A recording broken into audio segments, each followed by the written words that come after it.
할렐루야. 오늘은 종려주일입니다. 종려주일은 예수님의 3년 반 동안의 그 사역 가운데 마지막 예루살렘을 방문하실 때 그 6월절에 온 백성이 거리로 나와서 종려나무 가지와 그리고 그것을 흔들며 나귀를 타신 예수님을 환영하는 그것을 기리는 날입니다. 오늘은 그 종려주일을 맞아 그들이 외쳤던 다윗의 자손 예수의 이름을 이야기해 보려 합니다. 여러분, 기독교 신앙의 핵심은 무엇이냐? 바로 예수라는 단어입니다. 여러분, 성경을 압축하여 한 단어로 말한다면 그건 예수라는 단어가 나오는 겁니다.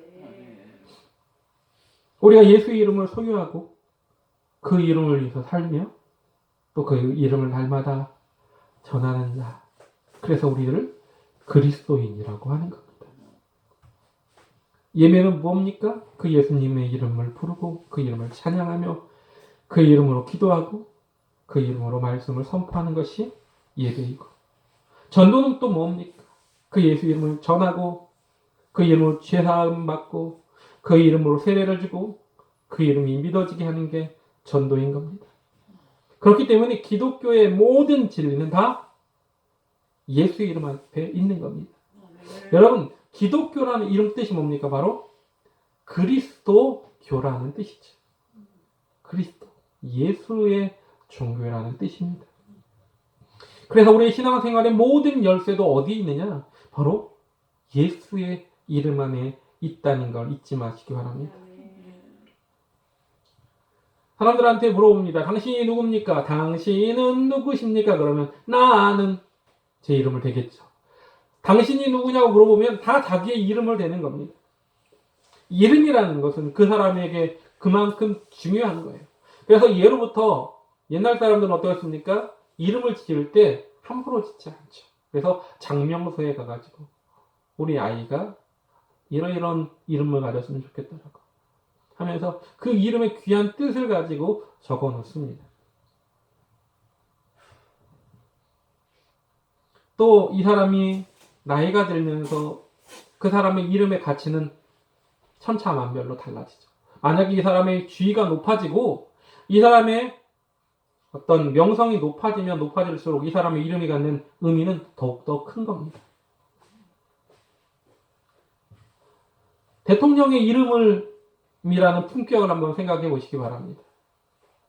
그 이름이 가지는 가치, 그 사람의 이름으로 어떤 약속을 했다면 그 가치는 어마어마하게 커지는 것이죠.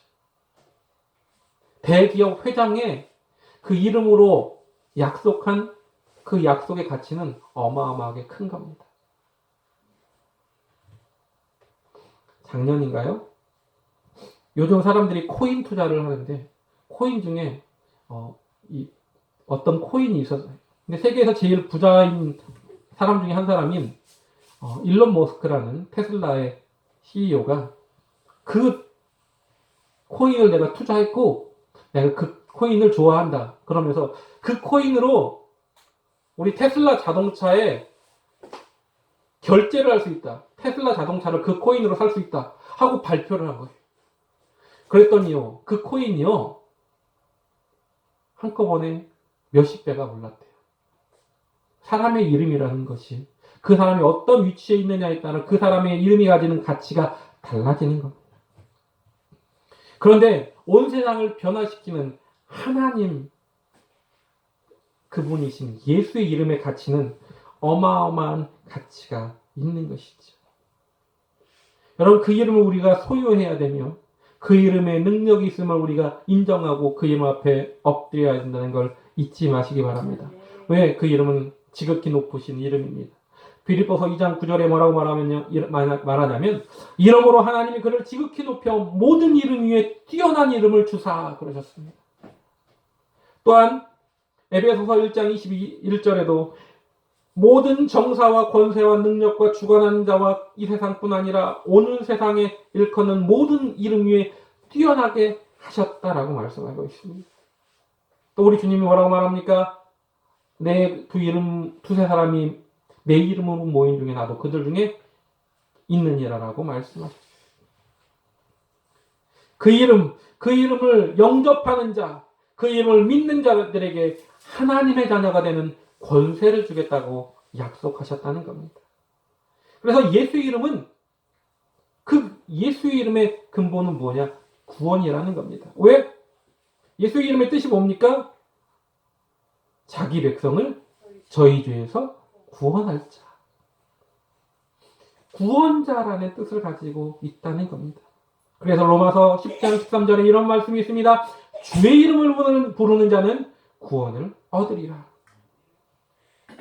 또 뭐라고 말합니까? 사도행전 4장 12절에 다른 이로서는 구원을 얻을 수 없나니 천하의 인간의 구원을 얻을 만한 다른 이름을 우리에게 주신 일이 없음이니라. 그렇습니다. 여러분 그 이름에 구원이 있는 겁니다. 그 이름은요 사람이 지어준 것이 아닙니다.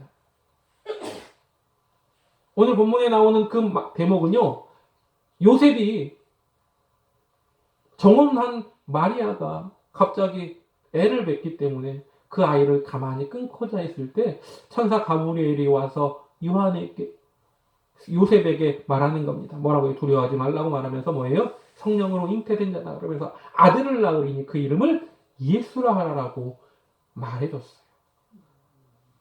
인간이 지은 이름이 아니라 하나님께서 직접 지어주셔서 이 땅에 보내신 이름이라는 걸 잊지 마시기 바랍니다. 그렇다면 구원할 자라고 말했는데 그 구원은 무엇일까? 국어사전에는 구원이라는 말은 어려움이나 위험에 빠진 사람을 돕거나 구하여 주는 것으로 이야기하고 있습니다. 그래서 구원이라는 단어는 구원할 구, 도울 원, 구원이라는 뜻을 가지고 있죠. 근데 단순히 구원이라고 말하면 본문의 말씀처럼 죄에서 구원할 자, 죄에서만 구원하는구나 라고 말할 수 있는 겁니다. 그러나 여러분 구원의 본질은 죄에서 구원하는 것에서 그치지 않고 우리가 저 천국 하나님의 나라에 들어가는 것을 이야기한다는 것 잊지 마시기 바랍니다. 그래서 오늘은 예수님의 이름에 담겨있는 구원의 본질을 이야기해 보려고 합니다. 먼저 그러면 예수님의 이름에 담겨있는 구원의 본질은 뭐냐? 먼저 첫 번째는 죄사함입니다. 죄사함이라고 하니까 어떤 종교의 어떤 이단의 죄사함 거듭남의 비밀 이렇게 하는 그것에 대한 이야기가 아니라요.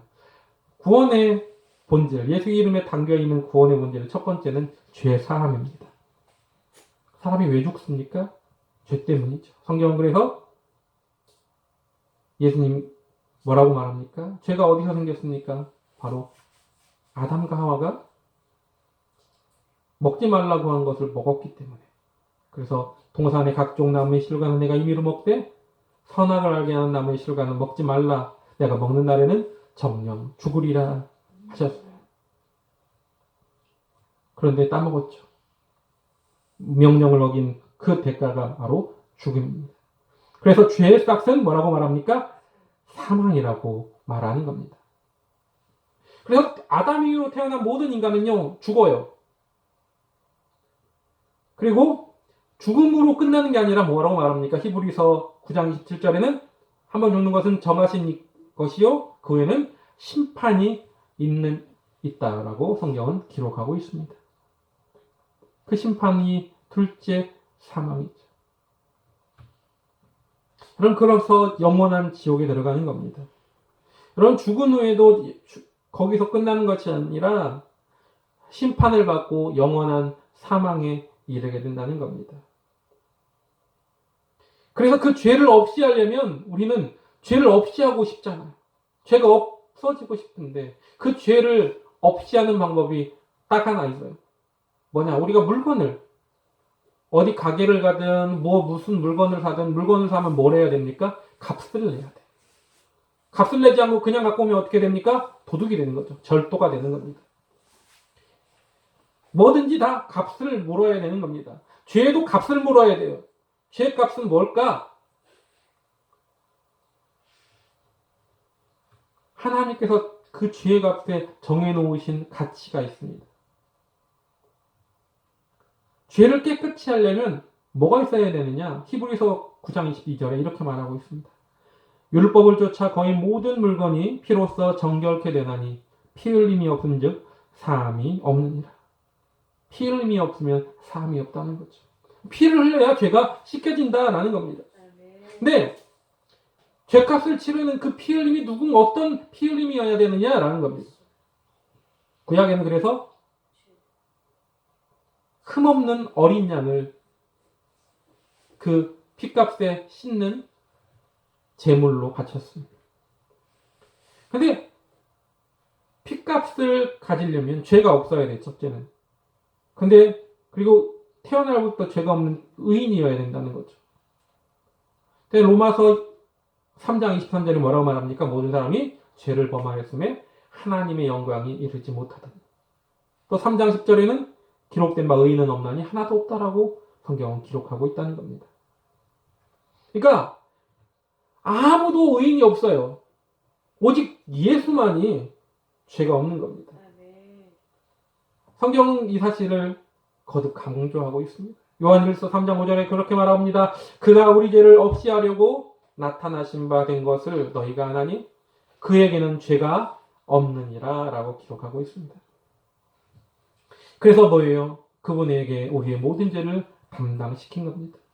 이사야서 53장 5절 6절에 보면은 그가 찔림은 우리의 허물을 인하며 그가 상함은 우리의 죄악을 인함이라.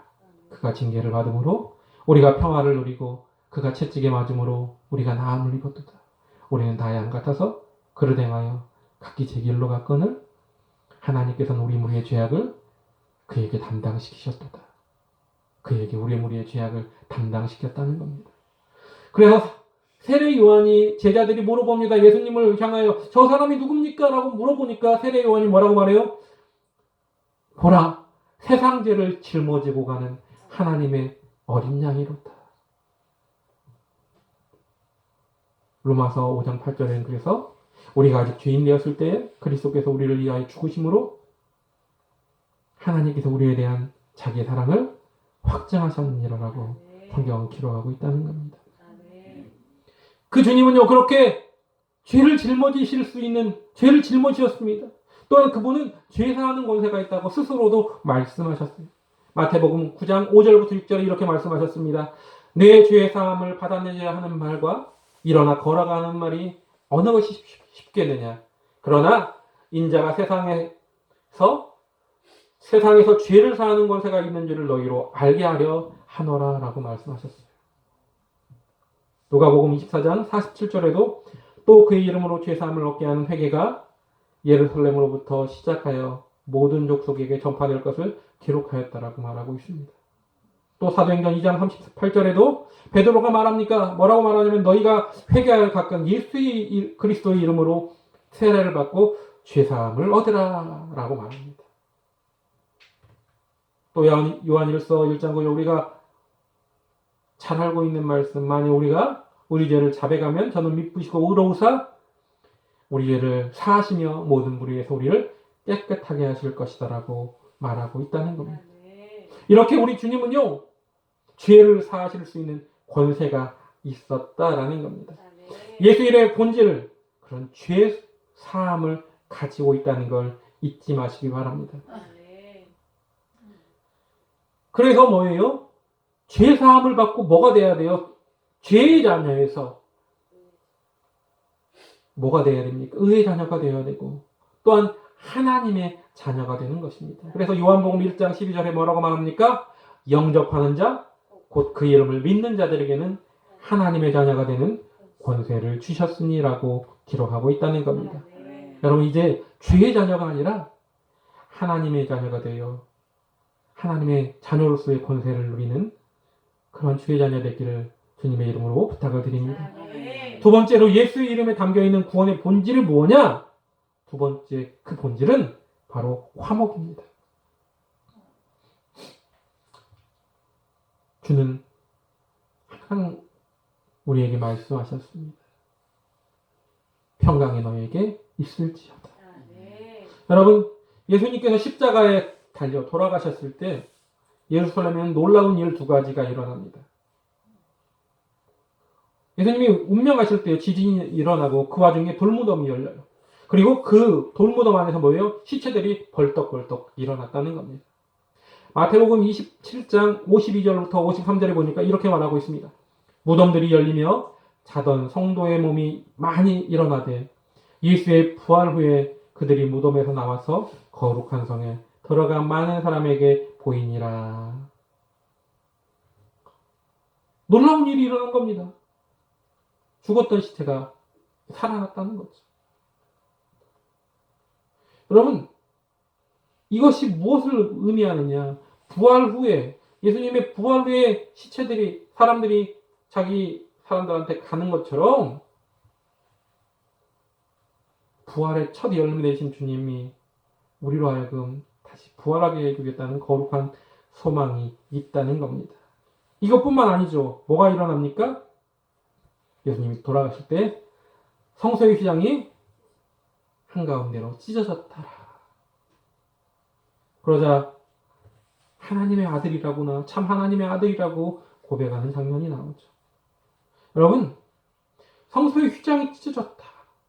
성소의 휘장은 뭐냐면 하나님께서 이스라엘 백성들을 출애굽시키신 후에 그들에게 뭘 만들라고 합니까? 성막을 만들라고 하죠. 성막은 교회의 표상이죠. 표징입니다. 모델입니다. 근데 성막에는 성막들이 있고 그 다음에 이 성막을 나눕니다. 성소와 지성소로 나누는데요. 이 성소와 지성소 사이에는 뭐가 있냐면 칸막이가 있습니다.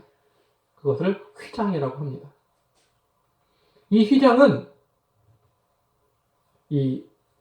굉장히 잘 촘촘하게 엮어서 만들었기 때문에 여러 가지, 4가지 실을 가지고 촘촘하게 엮어서 만들었기 때문에 웬만해선 찢어지지 않습니다.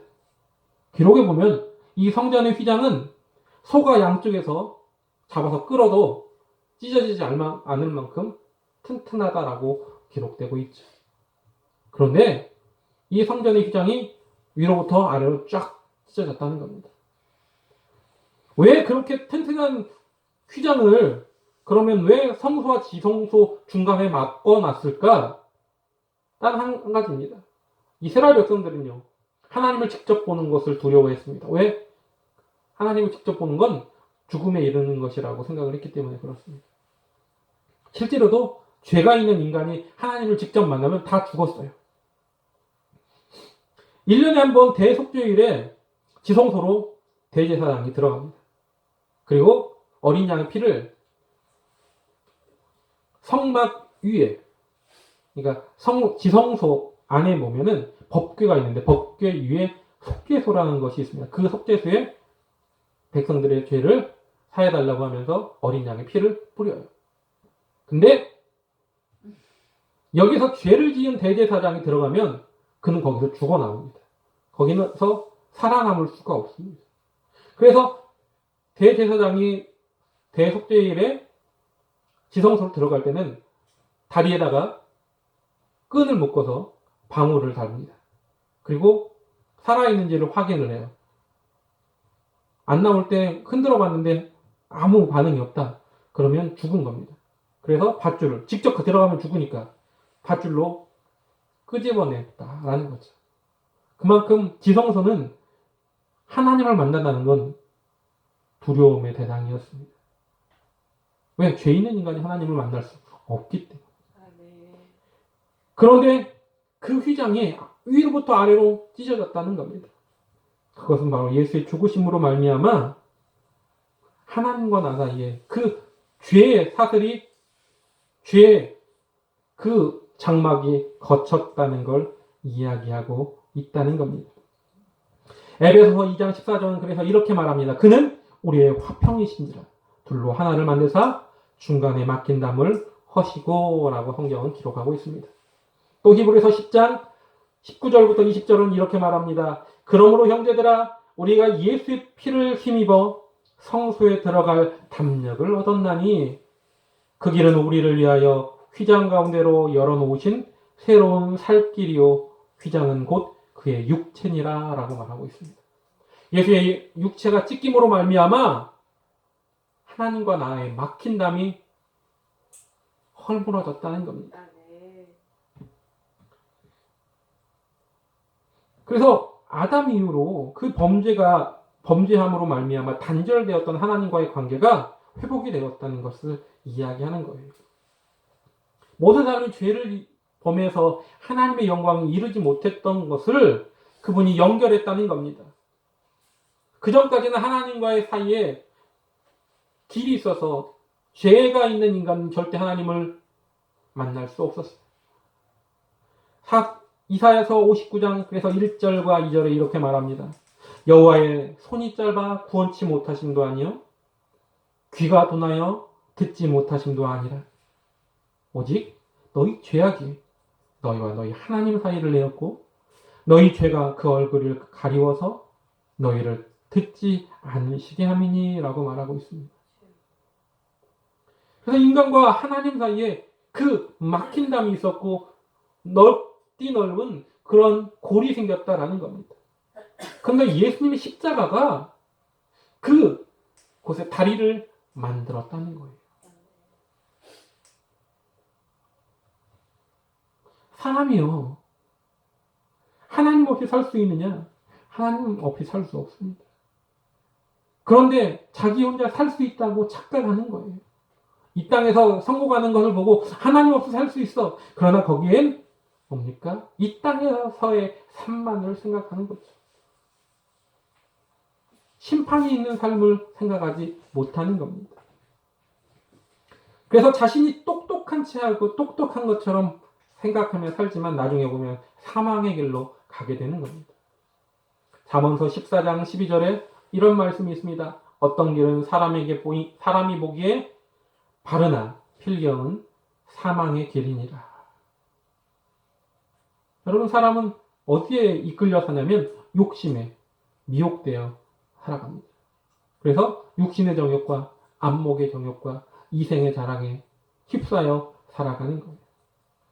자기 생각에 자기 판단에 옳은 것처럼 보이지만 그러나 그것은 하나님 보시기에 옳지 못하는 것들이 많다는 겁니다. 우리가 하나님 없이는 그래서 우리의 생각과 우리의 판단하는 것을 되짚어 볼 필요가 있습니다. 사람들이 항상 생각합니다. 내 판단? 내 생각? 근데 거기엔 뭐가 항상 들어가 있느냐? 욕심이 들어가 있습니다. 근데 욕심대로 살면 뭐예요? 사망이 이러는 거죠. 그래서 야고보서 1장 15절에 이렇게 말하는 겁니다.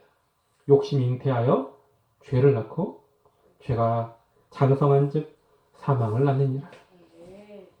여러분 그렇기 때문에 우리의 생각대로 가면 사망의 길로 들어설 수밖에 없기 때문에 우리가 뭐예요? 가장 급선무로 해야 될 건 뭐냐면 바로 하나님을 만나는 거라는 거예요. 근데 하나님을 만나려고 보니까 뭐가 있어요? 담이 있는 거예요. 뭐가? 어떤 담? 죄의 담이 있는 거죠. 죄의 담을 허물어야 되는데 그 길을 유일하게 허물 수 있는 분이 누구냐? 바로 예수 그리스도라는 겁니다. 그래서 예수의 대속의 십자가만이 그 막힌 담을 허시고 연결할 수 있다는 것이죠. 그래서 로마서 3장 25절에 이렇게 말하는 겁니다. 이 예수를 하나님이 그의 피로써 믿음으로 말미암아 화목제물로 삼으셨으니 라고 말합니다. 또 에베소서 2장 16절에는 또 십자가로 이 둘을 한 몸으로 하나님과 화목하게 하려 하심이라 라고 말하고 있습니다. 예수 이름에 있는 구원이라는 말은요. 인간의 죄를 사해주는 것뿐만 아니라 또한 하나님과 인간 사이를 화목하게 하셨다는 걸 잊지 마시기 바랍니다.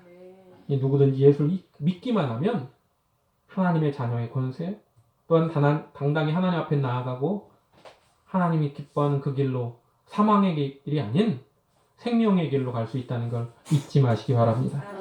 마지막으로 예수 이름에 담겨있는 구원의 본질은 무엇이냐? 바로 동행입니다. 여러분, 가전제품이나 어떤 물품을 사면 우리는 그 무상 AS 기간을 봅니다.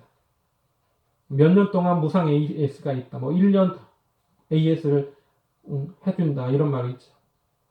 AS라는 말은 애프터 서비스라는 말인데 뭡니까? 그 후에도 내가 이거 물건에 대해서 어떤 관리를 해주겠다. 이런 말입니다. 삼성전자를 좋아하는 이유가 뭡니까? 그 AS, 애프터 서비스가 잘 돼 있기 때문에 삼성전자를 좋아하는 거고 그 제품을 많이 사는 거죠. 사후 관리가 잘 되는 곳을 사람들은 선호하게 되어 있습니다. 그런데 예수님의 또 다른 이름이 뭡니까? 바로 임마누엘. 임마누엘이라는 이름의 뜻이 뭡니까? 하나님이 우리와 함께 계시다. 그렇습니다. 예수님께서도요, 죄사함에서 그치지 않고 우리가 하나님의 나라 갈 때까지, 저 천국에 갈 때까지 함께 하시겠다고 보장하고 계신다는 겁니다. 그게 바로 뭐예요? 애프터 서비스입니다. 그것이 하나님의 애프터 서비스예요. 우리와 항상 함께 하겠다라고 약속해 주신 것, 그것이 바로 사후 보장이라는 겁니다. 그래서 시편 23편에 보면 목자에 대한 이야기가 나오죠. 목자가 뭐예요? 푸른 초장과 쉴만한 물가로 양들을 인도하는 겁니다. 지팡이와 막대기로 안위하는 거죠. 우리의 목자 되신 예수님께서도요, 우리가 저 푸른 초장과 쉴만한 물가, 저 천국으로 갈 때까지 우리를 어디요? 보호하고 인도하신다라는 겁니다. 그래서 우리가 낭망하고 유혹에 빠져 죄를 짓고 모든 것에서 실패하여 포기하고 싶을 때에도 사랑한다 말하시고 격려하시고 위로하시고 말씀으로 훈계하시고 굳건한 오른팔로 우리를 붙잡아 주시고 보호하여 인도하신다는 걸 잊지 마시기 바랍니다. 그 사후 관리를 위해서 예수님이 어떻게 하셨어요? 승천하실 때 제자들에게 이렇게 말하죠. 마태복음 28장 20절에 이렇게 말합니다. 내가 너희에게 분부한 모든 것을 가르쳐 지키게 하라. 볼지어다 내가 세상 끝날까지 너희와 항상 함께 있으리라 하시니라. 언제까지요? 세상 끝날까지 항상 함께 하겠다는 겁니다. 예수님이 또 올라가시면서 이렇게 말씀하십니다. 사도행전 1장 4절에 사도와 같이 모이사 저에게 분부하여 가라사대 예루살렘을 떠나지 말고 내가 들은 바 아버지의 약속하신 것을 기다리라. 요한은 물로 세례를 베풀었으나 너희는 몇 날이 못되어 성령으로 세례를 받으리라 하셨느니라. 약속하신 것을 기다리래요. 누구요? 성령님께서 오신다는 겁니다. 예수님께서 함께 하시는 그 함께 하심이 이제 성령으로 바톤 터치가 된 겁니다. 보혜사, 돕는 자, 그것이 바로 성령님의 우리와 함께 하시는 일이죠. 성령이 임하시면 어떤 일이 일어납니까? 그래서 사도행전 1장 8절에 오직 성령이 너희에게 임하시면 너희가 권능을 받고 라고 말하죠. 성령이 임하시면 권능을 받는 겁니다. 여러분, 성령의 권능은 무엇일까요? 성령의 권능이라는 건 여러 가지가 있겠죠. 보통 은사를 이야기합니다. 열매를 이야기합니다. 성령의 권능이 은사와 또한 열매뿐만 아니라 그리고 또한 예수님께서 우리에게 말씀하신 것처럼 요한복음 14장 26절에 말씀하신 것처럼 보혜사 곧 아버지께서 내 이름으로 보내시는 성령 그가 너희에게 모든 것을 가르치시고 내가 너희에게 말한 것을 생각나게 하시리라. 이것도 바로 성령의 권능이라는 겁니다. 말씀을 생각나게 하는 것, 그 말씀 안에서 살게 하는 것, 그것 또한 성령의 권능이라는 겁니다. 우리가 방언하고 예언하고 지혜 말을 하고 또 지식의 말씀을 하고 병 고치고 능력 행하고 영 분별하고 이런 것들만이 능력, 권능이 아니라 성령의 권능은 성령께서 행하시는 모든 일은 우리의 잣대로 우리의 생각으로 판단할 수 있는 모습뿐만 아니라 그것을 훨씬 넘어서 은사와 열매뿐만 아니라 말씀을 기억나게 하고 말씀을 안에서 살 수 있도록 해주는 것까지라는 겁니다. 그래서 우리에게 말씀을 허락하셨습니다. 그 말씀은 어떤 겁니까? 디모데후서 3장 16절부터 17절에 이렇게 말합니다. 모든 성경은 하나님의 감동으로 된 것으로 교훈과 책망과 바르게 함과 의로 교육하기에 유익하니 이는 하나님의 사람으로 온전케 하며 모든 선한 일을 행하기에 온전케 하려 함이니라. 하나님의 사람으로 온전케 서는 것, 그게 뭡니까? 바로 저 천국으로 가는 것을 이야기하는 겁니다. 구원받은 백성이 해야 될 모습이라는 겁니다. 하나님과 동행한 사람들은 어떤 이들이 있습니까? 가장 유명한 대표적인 인물이 에녹이죠. 여러분, 에녹은요, 하나님과 300년을 동행하면서 함께 했던 사람이고, 그래서 죽음을 보지 않고 하나님 나라로 간 사람입니다. 여러분, 하나님과 동행한다는 건 영원히 죽음이 아닌, 영원한 죽음이 아닌 저 천국으로 올라간다는 것입니다. 우리와 날마다 함께 하시겠다. 버려두지 않고, 너를 버린 자식처럼 내버려두지 않고, 우리를 끝까지 책임지시고, 저 하나님 나라 갈 때까지, 이 세상 끝날까지, 우리의 삶이 끝나는까지, 우리와 동행하시며, 하나님 나라에 같이 걸어가 주겠다고, 함께 하시겠다고 약속해 주셨다는 겁니다. 그것이 바로 예수의 이름의 뜻입니다. 예수 이름에는 구원이 있습니다. 그 구원은요, 죄사함뿐만 아니라, 죄를 사해 주시는 것뿐만 아니라, 또한 우리를 하나님과 화목하게 하시고, 그리고 우리를 버려두지 않고 끝까지 동행하시며 하나님 나라에 들어가게 하신다는 사실을 잊지 마시고, 오늘 종료주일을 맞이하여 당당하게 예루살렘으로, 우리를 구원하기 위해서 당당하게 예루살렘으로 입성하신 예수님처럼 하나님의 자녀로서 항상 당당하게 주신 사명 감당하며 그 사명을 위하여 끝까지 순종하며 나아가는 그런 우리 하늘사람 성도님들 되기를 주님의 이름으로 간절하게 부탁을 드립니다. 아멘. 이 시간 찬양할 겁니다.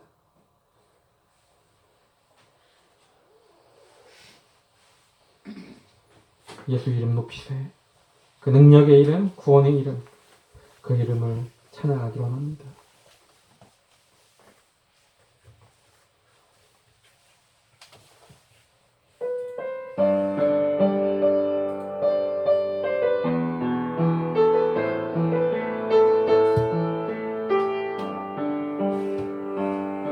수많은 무리를 줄지어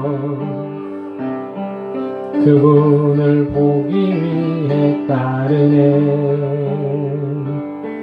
평범한 목수이신 그분 앞에 모든 무릎이 꿇어 경배하네.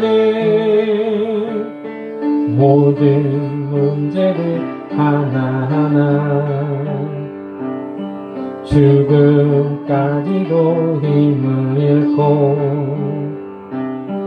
생명의 근원 되신 예수 이름 앞에 모든 권세를 굴복하네. 예수 이름 높이세. 구원 그 이름. 예수 이름 높이세. 구원의 그 이름. 예수 이름을 부르는 자. 예수 이름을 믿는 자. 예수 이름 앞에 나오는 자 복이 있도다. 예수 이름 높이세. 예수 이름 높이세. 능력의 그 이름. 예수 이름 높이세. 구원의 그 이름. 예수 이름을 부르는 자. 예수 이름을 믿는 자. 예수 이름 앞에 나오는 자 복이 있도다. 감사합니다. 우리 시간 말씀을 생각하면서 구원의 그 이름, 능력의 이름, 그 이름 앞에 다시 한번